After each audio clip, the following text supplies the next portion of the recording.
UMKM adalah tulang punggung ekonomi Indonesia.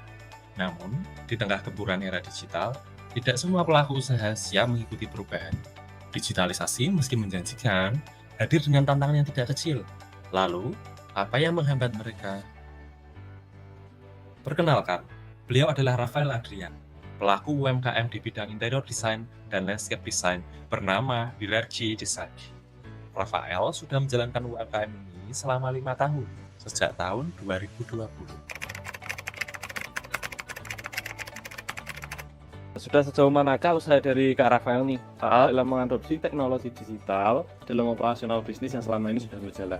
Ya, sebenarnya usaha kami kan memang dasarnya adalah konsultan arsitek dan interior. Jadi memang kita membesarkan customer serta melakukan campaign itu memang dasarnya menggunakan sosial media malahan. Jadi memang dari awal usaha ini lahir kita fokus pada sharing platformnya sosial media.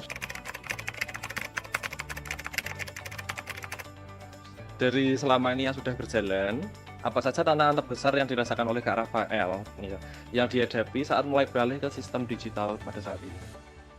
Ya, sebenarnya kalau tantangannya sendiri itu ada beberapa sih. Yang pertama itu gimana kita konsisten untuk membuat campaign. Jadi kan sebenarnya konsep campaign itu kita bisa menjawab apa yang orang butuhkan. Jadi nggak hanya produk kita bagus, tapi memang kita harus bisa nih jawab keperluannya mereka apakah kita bisa memenuhinya. Jadi itu. Jadi nggak hanya kita membuat produk bagus saja itu targetnya. Lalu yang kedua itu gimana kita bisa nge-reach customer. Jadi kita punya portofolio, setelah orang itu lihat gimana biar bisa atau mudah untuk dapat nge-reach kita kayak gitu. Jadi tantangannya dua itu. Jadi kita untuk mendapatkan kualitas yang baik yang pertama, yang kedua juga mendapatkan relasi customer yang oke juga seperti itu. Pertanyaan yang selanjutnya nih Kak, Oke. ya bagaimana respon para pelanggan terhadap layanan digital yang sudah dijalankan oleh Kak Rafael ya, mungkin seperti pemesanan online, share komunikasi via WhatsApp yang sekarang sedang menjalani digitalisasi. Oke, sebenarnya kalau respon pelanggan sendiri itu beragam ya. Memang tergantung karakteristik masing-masing orang.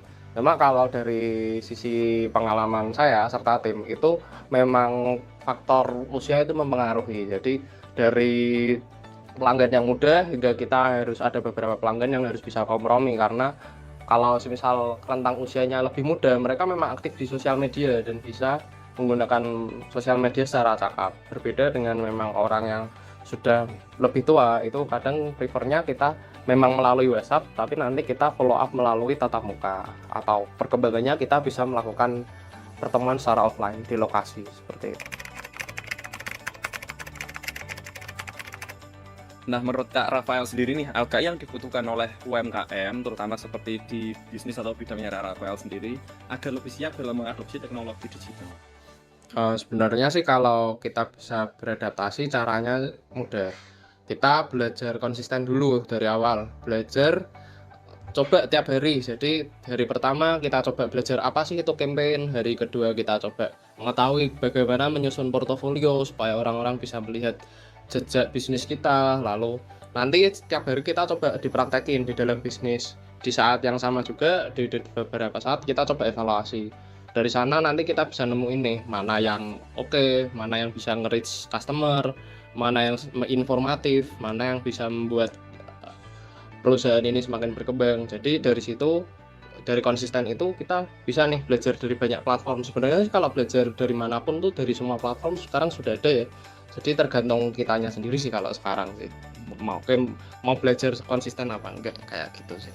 Jadi kesimpulan menurut Kak Rafael ini adalah para UMKM ini lebih baiknya untuk konsisten belajar dan konsisten untuk adaptasi terhadap sistem digital yang terbaru. Iya betul. Jadi sebenarnya kita coba tiap hari aja, kita konsisten pasti bisa kok. Terakhir nih Kak Rafael, ya apa harapan dari Kak Rafael sendiri ya untuk perkembangan UMKM kreatif ke depannya, terutama di bidang bisnisnya Kak Rafael sendiri? Ya sebenarnya kalau di bidang kreatif itu sosial media serta digital branding itu salah satu kunci yang terpenting. terutama karena itu manfaatnya adalah akan membukakan cakrawala baru di mana kita nggak tahu nih customer akan datang dari mana aja gitu, bahkan dari negara lain atau belahan dunia lain gitu.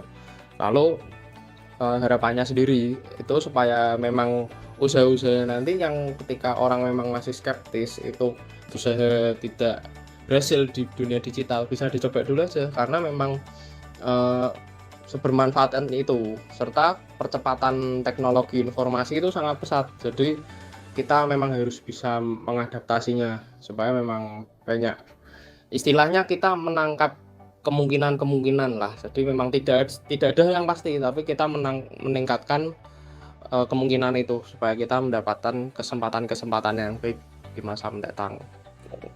Untuk teknisnya sih bisa konsisten untuk dipelajari aja.